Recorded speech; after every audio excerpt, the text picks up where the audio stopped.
Sir Ashok Gehlot का नाम आता है तो 3 और सेनापतियों का नाम आता है, जिसमें एक शांति धारीवाल है, महेश जोशी हैं और धर्मेंद्र राठौर।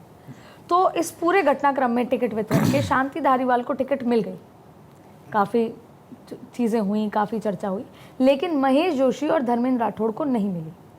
तो ऐसे में आपको लगता है कि उन दोनों के लिए वीटो यूज़ नहीं किया और शांति धारीवाल के लिए वीटो यूज़ किया अशोक गहलोत? देखो, वीटो तो हमेशा एक के लिए यूज़ होता है। वीटो का मतलब होता है किसी एक के लिए, 1, 2, 3 के लिए वीटो नहीं होता, फिर सिफारिश होती है, तो उन दो के लिए सिफारिश रही होगी। पॉलिटिकल क्षेत्रों में ये भी चर्चा है कि चूंकि गहलोत की प्रतिष्ठा का प्रश्न था धारीवाल का मुद्दा, तो शायद कोई बड़ी डील हुई है, ऐसी भी चर्चा है राजनीतिक क्षेत्रों में। लेकिन गहलोत ने अपनी क्रेडिबिलिटी कायम की धारीवाल को टिकट दिला के, और ये मैसेज दिया, आई एम द बॉस जिसे कहते हैं। धारीवाल का मामला फिर भी थोड़ा सा इन दो से अलग है। जो स्क्रीनिंग कमेटी थी उसने धारीवाल के नाम की सिफारिश की थी इनिशियल स्टेज पे, पर धारीवाल लड़ने को तैयार नहीं थे। उनका कहना था कि मेरे पुत्र को टिकट दे दो, लेकिन गोगाई वगैरह कहना था कि नहीं भाई, पुत्र भाई भतीजावाद को टिकट नहीं दे। हालांकि बाद में दिए उन्होंने, लेकिन उसमें था कि नहीं देंगे, तो बात रुक गई।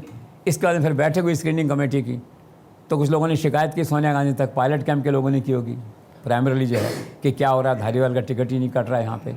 तो जैसे बात आई तो मैडम ने कहा इज द सेम मैन, मतलब क्लियर था कि टिकट काटना है एक तरह से जो है। और फिर उसके बाद में मल्टीपल सेशंस हुए, डिस्कशन हुए। Ultimately as usual Ashok Gehlot is the winner और धारीवाल को टिकट मिला। अब उन दो का जो सवाल है, जो मैंने आपसे कहा, गहलोत के खास लोग हैं इसमें, जो 25 में कथित बगावत थी उसके वो भी सेनापति मानिए कहेंगे एक तरह से। लेकिन इस बार इस दौर में न जाने किन कारणों से, जैसा मैंने कहा वीटो एक के लिए होता है, वो धारीवाल को ही निकाल पाए, दो को नहीं निकाल पाए।